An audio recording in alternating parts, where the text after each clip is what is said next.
My name is Robert Rose, and for those of you who don't know me, I'm the producer and host of a TV show called Raw Travel TV. I also created this website called justiceforandres.com, and I wanted to explain a little bit about what motivated me to create this website. Andres Ocampo is a good friend of mine from Medellin, Colombia, that I met several years ago when I used to live in Medellin. And I've known Andres for over 10 years. He's a well-known musician down there. He plays for a band called Los Sucios. That's how we met. I was a big fan of his band.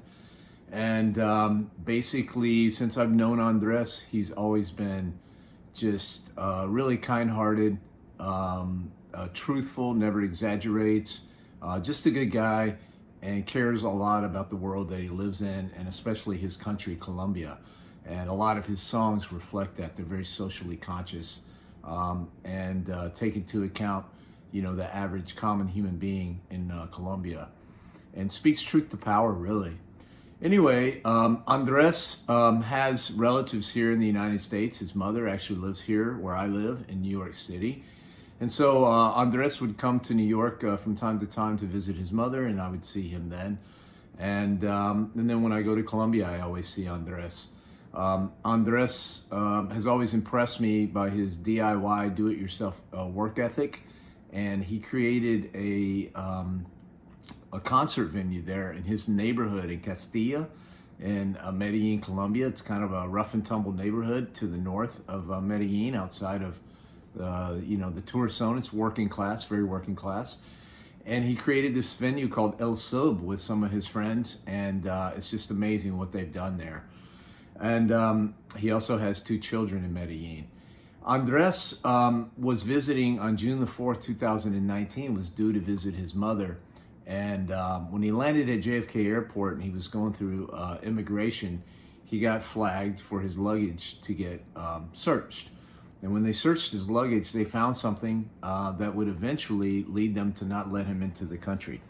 It wasn't drugs or anything illegal. Andres is definitely not into that kind of stuff. He's actually his songs are against narco trafficking and violence and things like that. It was actually a pair of boots. Basically, when the supervisor on duty for the Customs and Border Patrol at JFK Airport on June 4th, 2019, saw the boots in Andres' luggage, he accused Andres of coming to the United States to work illegally. And so Andres tried to explain that he had been to the U.S. twice before. He had his visa and his paperwork in order. He's never overstayed his visa. He's never, to my knowledge, broken U.S. or Colombian law. And Andres tried to explain all this to the CBP officer to no avail. Essentially, they just interrogated Andres. They would not allow him to make phone calls to his family, to me, to anyone, and held him there for hours. And eventually they presented Andres with a choice. They said that he could go to jail and be probably barred from ever visiting the U.S. again, or his other choice would be to sign a piece of paper that acknowledged that he was coming to the U.S. to work illegally, but that he would be sent back and then he could reapply and possibly come back to the U.S. and visit his mother. Even though that was a false statement, Andres chose to sign the false statement because he wants to see his mother again. And his mother is older and is getting up in years and is ailing, and he hasn't been able to spend a lot of time with her because of their separation for many, many years. So he really wants to see her again. So he thought it through and decided it was better to sign a false confession than to go to jail. So essentially, 30 hours later, he ended back where he started in Medellin. And obviously his mother, his family, when they found out, were just heartbroken. And so I started justiceforandres.com for a few reasons. One is we want to help Andres out if we can. Colombia is not a rich country. As you know, musicians, independent musicians, especially like Andres, as popular as he is, doesn't make a ton of money. And so the airline ticket alone was a huge cost for him. So we want to try to see if we can raise some funds to help reimburse him for that. The other thing that we want to do is we want to work on getting him a visa so he can visit his mother. The best way I think that we can do that, him being a very well respected artist, is to simply get him an artist visa, and that costs money. But if we can get him an artist visa, Andres can not only come visit his mother, he can also possibly tour here in the United States. He's already toured with his band Los Sucios and all through Latin America, and just completed a tour throughout Europe where he had zero problems with customs and immigration. So there's no reason I think that he shouldn't be able to do that in the U.S., but it takes money to get that going, so we want to raise funds for that. The other reasons that we started JusticeForAndres.com, we know that this is not an isolated incident. We know that there are probably other people who've had this very similar situation. And when Andres was telling me about his story on June 4th, 2019, he said that they were sending a lot of people back, including like an elderly man in a wheelchair who supposedly didn't have written prescriptions for his medication, so they sent him back. I don't know if this is systematic or if this was just someone being overzealous, thinking they're doing their job. I respect the job that CBP does in trying to keep our nation safe. However, I must stress that Andres Ocampo from Medellin, Colombia, poses zero threat to the United States. He's a gentle soul, and he was coming here to visit his mother. That was it.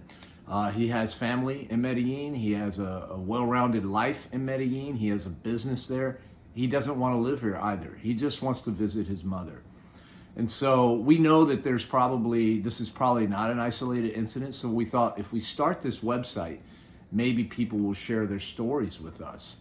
And if they share their stories with us, maybe we can instigate some change. So how can you help? Well, first of all, as I said, we started a GoFundMe page for Andres to raise money for his airline ticket and for his artist visa so we can get him back to the U.S. Outside of that, if, financially you're not able to do that, that's not a problem. But you can support us in many other ways. We started a change.org petition that asks the Office of CBP to please be more transparent. We've asked who the supervisor was in charge on June the 4th, 2019, and they've stonewalled us. So we filed for Freedom of Information report. That got kicked back. So we're trying that again. And we really just want to know information. Look, people make mistakes. Maybe someone made a mistake that day. It happens. But we want to know more information so we can determine, is this systematic? Was this just a one-time deal? Why did Andres get sent back to Medellin, Colombia, when he poses no threat, has been here twice before, and has no criminal record? There's really no reason. And he was not here to work illegally. Why was he forced or coerced to sign a false confession? How often does this happen? And things like that. We want more information. We also want to ask the CBP if they can be a little more respectful of our visitors.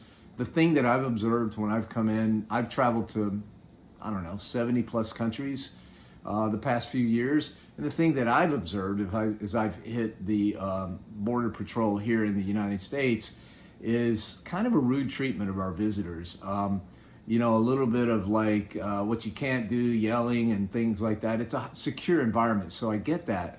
But when I go to other countries that, care about security just as much as we do, they're somehow able to do it in a polite manner that doesn't intimidate quite so much. So we'd like to see the CBP be a little more humane to our visitors, a little more hospitable and polite. And I can say that, having traveled to 70 plus countries, that we have a long ways to go in that. And so we would love for them to do that. That's the point of this website, JusticeForAndres.com. It's not just for Andres. It's not just for this one instance. It's for everyone who's been mistreated at Customs and Border Patrol in the United States, at JFK in particular, but any port of entry, really. And again, saying that we respect the job that these guys have to do, but we think they can do it in a better way.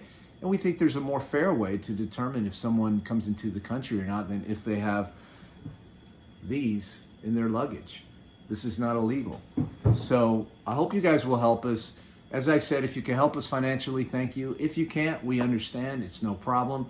But please help us by signing the petition, spreading the word on your social media. And finally, if you know someone who's been impacted by this, encourage them to outreach us onto our Facebook page or by sending an email at the contact page. Thank you guys very much for listening. I really appreciate it. Let's find justice for Andres, but let's find justice for everyone who's been mistreated at our Customs and Border Patrol. Thank you so much.